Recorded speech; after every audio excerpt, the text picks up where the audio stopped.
As an adult, ano ang namimiss mo sa student life? Siguro sa high school, yung mga kapag kunwari. Namimiss ko naman yung school kasi nakakamiss yung feeling na mag-cut ng class. Probably yung mga moments na We ask our workmates around the vicinity of the office kung anong namimiss nila sa pagiging estudyante at kung anong advice ang mabibigay nila sa mga graduating students this year. Yung nagkakating.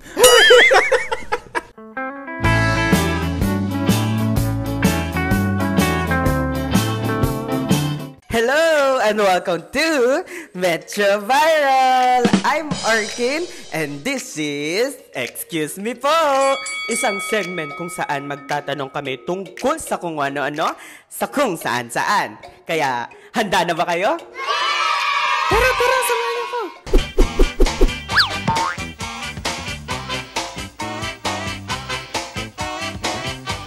Hello po, excuse me po. Ano pong pangalan? AMS po.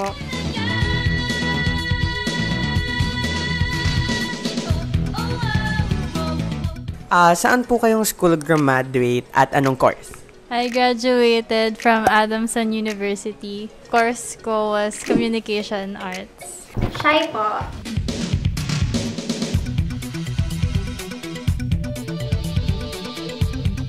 I am from University of Santo Tomas. Graduate na po ako noong 2019 and course is BA Communication Arts. Rain po. Rain po? Oo po. Sige po.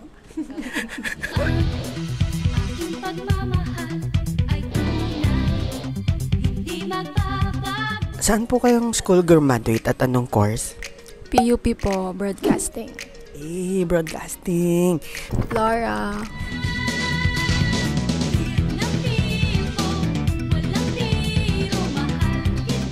I graduated from the Ateneo de Manila University with a Bachelor of Fine Arts in Information Design. Jason.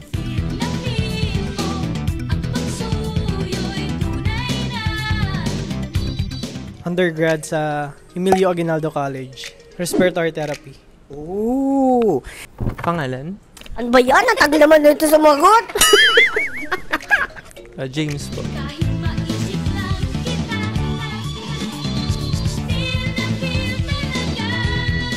From LPU, ang course ko is Multimedia Arts.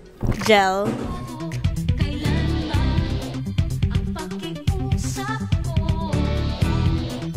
Sa University of Santo Tomas, AV Communication Arts. I'm Lian. Hello!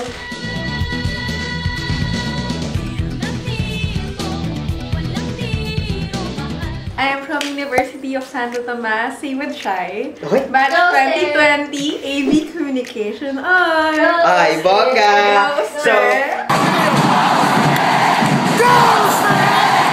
I'm Elle.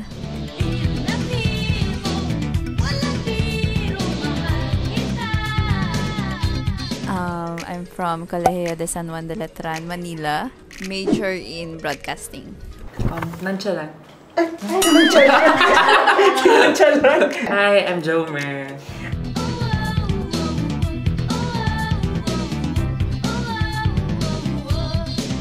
I'm from De La Salle College of St. Daniel. I'm AB Multimedia Arts. Anong school moments ang gusto mong balikan at bakit? Ako actually wala sa actual school, like yung nag-aaral, gano'n. Mas more sa ko talaga, sa friends. Siyempre kasi dito na-meet mga lifelong friends. Tama, doon kasi din yung yung parang na-explore mo yung self mo lalo. Mga, hindi lang bukod sa classroom, like yung mga outside school din na mga activities yung nakakamiss, no? Ako rin. Parang ako din yung sumagot para sa'yo. Siguro sa high school, yung mga kapag foundation day. Tapos pag college, yung mga org moments. Ay, oo. Kasi hindi naman masyadong memorable talaga yung kapag aral-aral. Although, syempre, i-treasure mo rin yung mga napag-aralan mo. Pero iba yung kapag sa org. Yung after class, pupunta ka ng org room, tapos magpa-practice kayo for something, may gagawin kayong mga presentation. Ano bang org mo nun? Ang org ko ay Mediatrix. Isa siya sa theater orgs ng UST. So, dati ako nagme-musical theater. Ay, perfect! Ayan na! Oh my god, you guys! Looks like Elle's gonna win the prize if she ever got up. Perfect! Siguro nung high school ako, kasi parang for me, yun yung mga peak days na talagang i-enjoy ko po mag-aral. Kasi pagdating mo ng college, parang you're transitioning na may pinafocus ka ng degree mo. Pero pag high school ka, parang puro general subjects lang, na math, science, English. Basta mapasa mo, goods ka na. Pero pagdating kasi ng college, parang pag-comforts ka. Kailangan mo na rin medyo seryosohin ng college. Ay, antaray. Miss Universe ata. Di naman! Hindi ate. Siguro yung with my classmates. Kasi ang na-compare ko siya kapag nag-work ka na. Friends mo naman yung mga workmates mo, pero different yung level nung sa school kayo, diba? So yeah, yun yung parang gusto kong balikan. Like walang kahit anong pressure or anything, you're just hanging out. Ganun.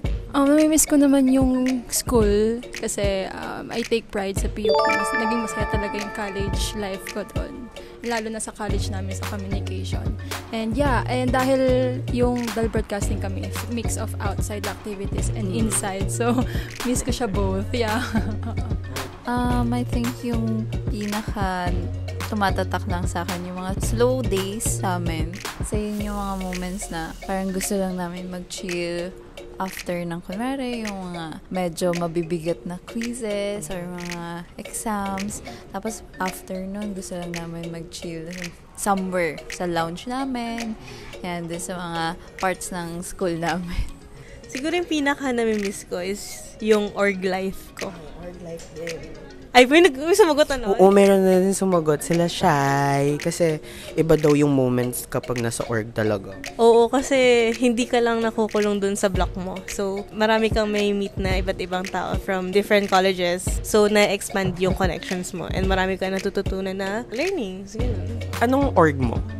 Anyang Tomasino. Hello. About K-pop, culture. Hindi lang siya K-pop. Pinaparanas namin sa Tomasians yung culture ng Korea kahit wala sila sa Korea.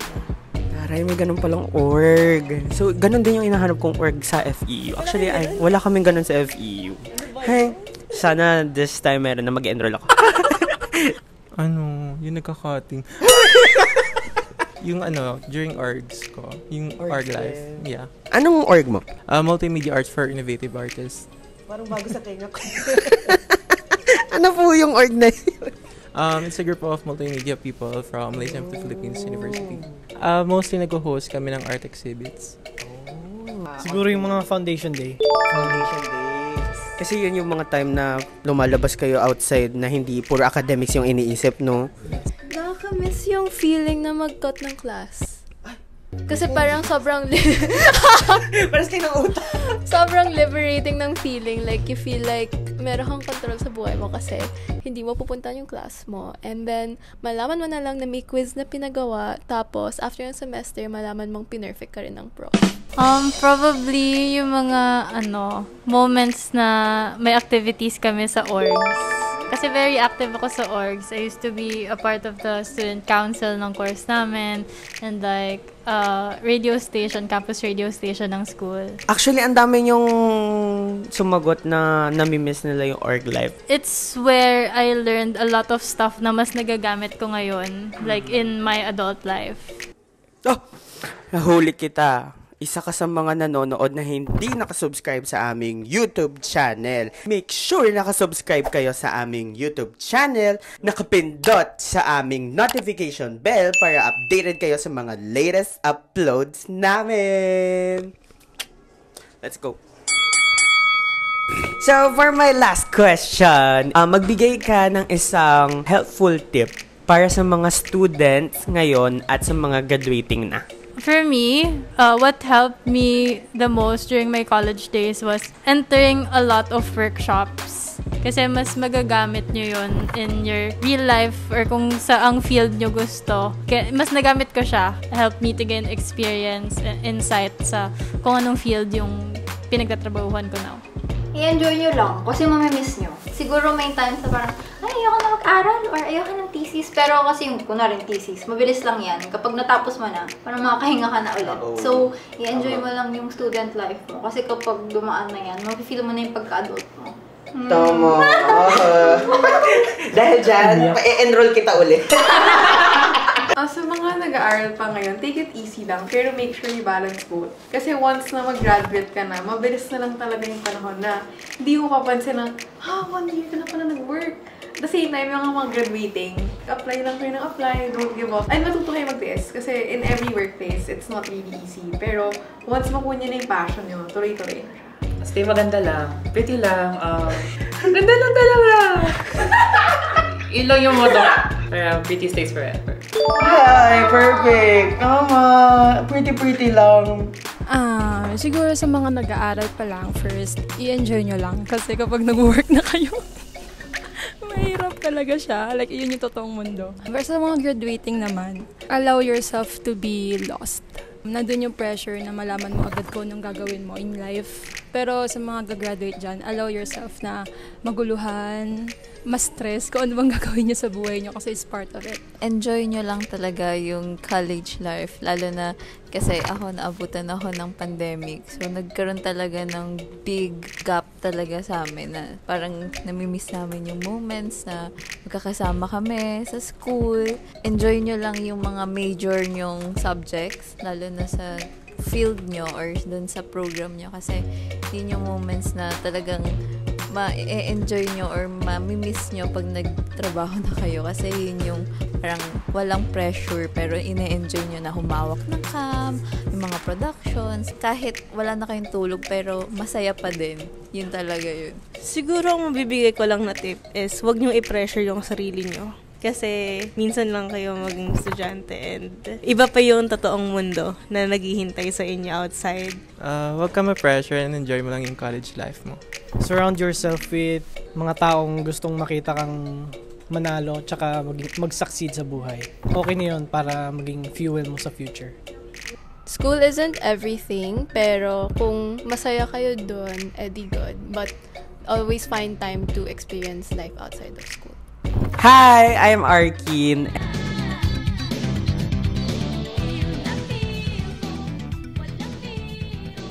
And I'm a graduate from Far Eastern University and ang course ko is Communication.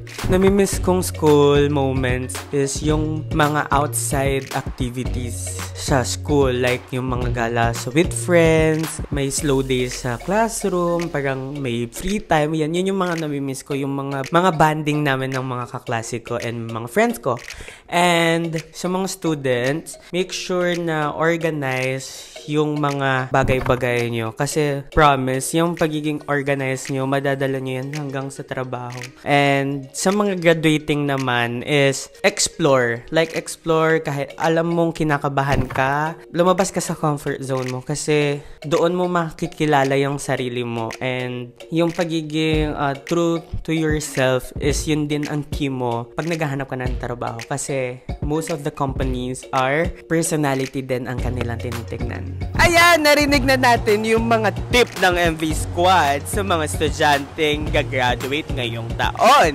Kaya naman, comment down below kung meron kayong mga tip or suggestion sa mga estudyante at sa mga estudyanteng gagraduate. Don't forget to like, comment, and subscribe to our YouTube channel and click that notification bell para naman updated kayo sa mga latest uploads namin. Again, thank you for watching Metro Viral! See you on the next episode. Bye!